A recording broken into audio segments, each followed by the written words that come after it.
I'm thrilled to be here, and I will struggle like Nancy did with cutting it short enough because we have so much to say. I'm the executive director of the Batten Disease Support and Research Association.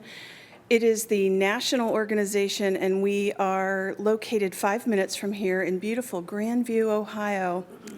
We serve families in the U.S. and Canada.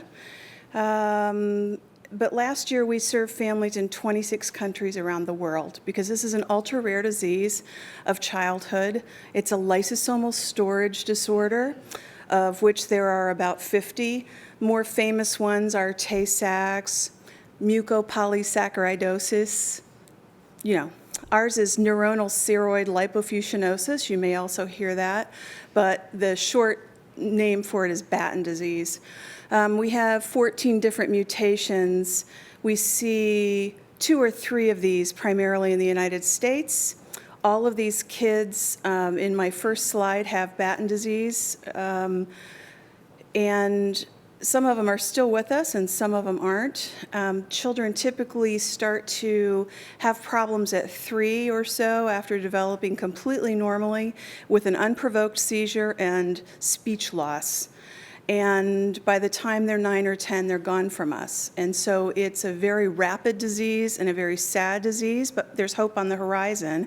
And that's what I want to talk to you about today, and how you can learn from our experience as a patient advocacy group in developing treatments and engaging families. Okay. Like Nancy said, we're involved in a variety of activities that engage families to do things like reduce isolation and educate. I tell my board time and time and time again, strong support services equals strong research, because when you have an engaged, motivated and excited and hopeful family group, you're much more likely to engage them in research funding, in research trials, supporting other families in trials, et cetera. So we help families by connecting them. We do that on a variety of platforms, including a 500-person conference, which is coming up in St. Louis in July. We have this every year. We provide early consultation to families who are dumbstruck by what's happened to their families. We have some families who've lost 4 children to this disease, because by the time you're pregnant with your other children, you've just been diagnosed. So it can be a devastating thing for families.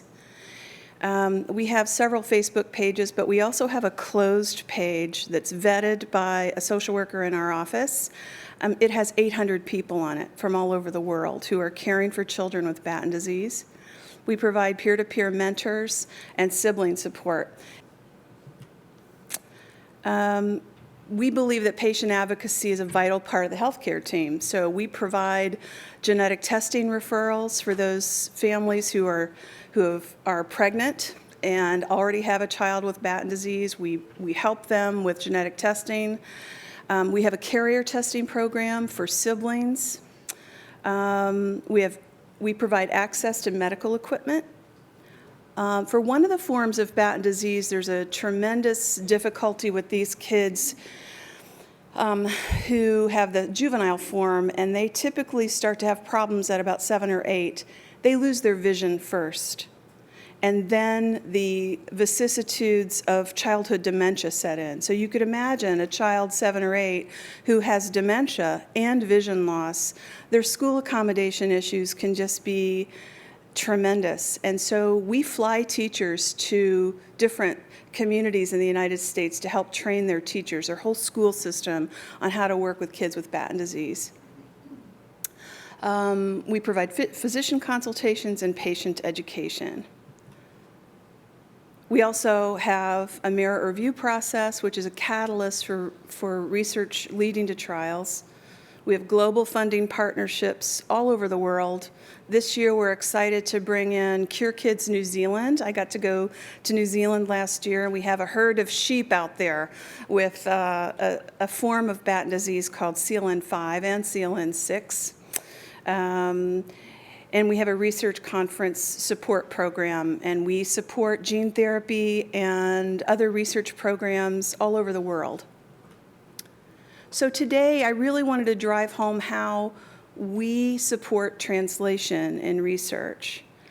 Currently, we are involved in a clinical trial happening at Nationwide Children's Hospital.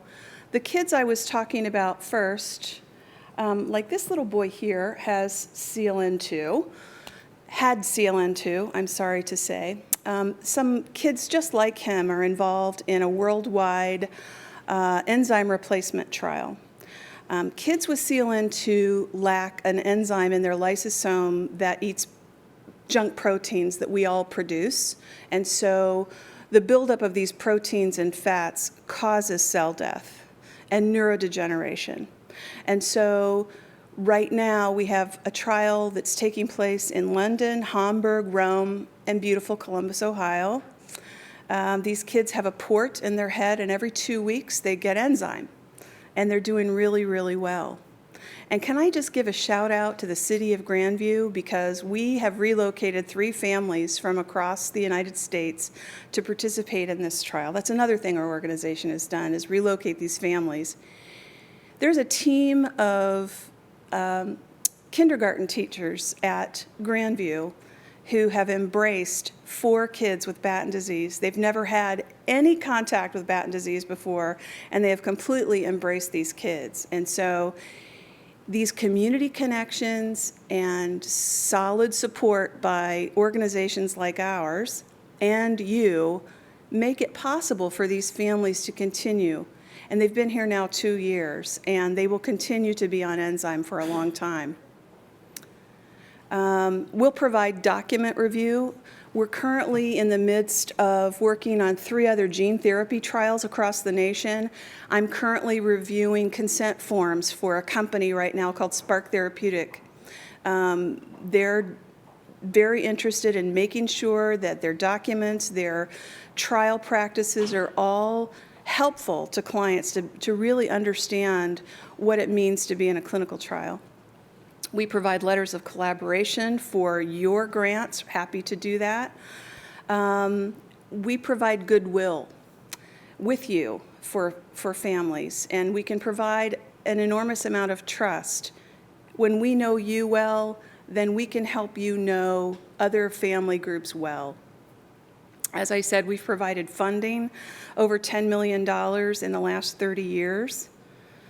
As I said, we provide relocation and support during studies, not just for this trial, but we have for New York City at Cornell Weill, and for another trial that went on at Oregon Health Sciences Institute.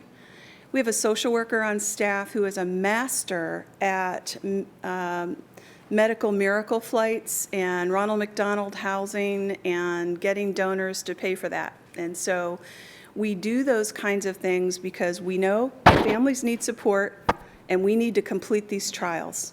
We want the trials to be completed because we're united in making that happen.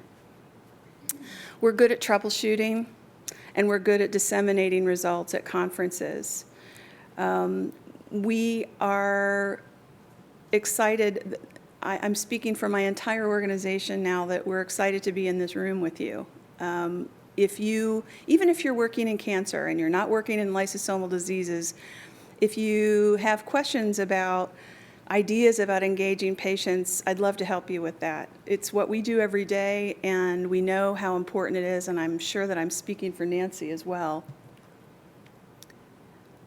My last slide, I want you to remember that we often throw around terms like patient and subject and milliliter and genomes and phenotype and genotype.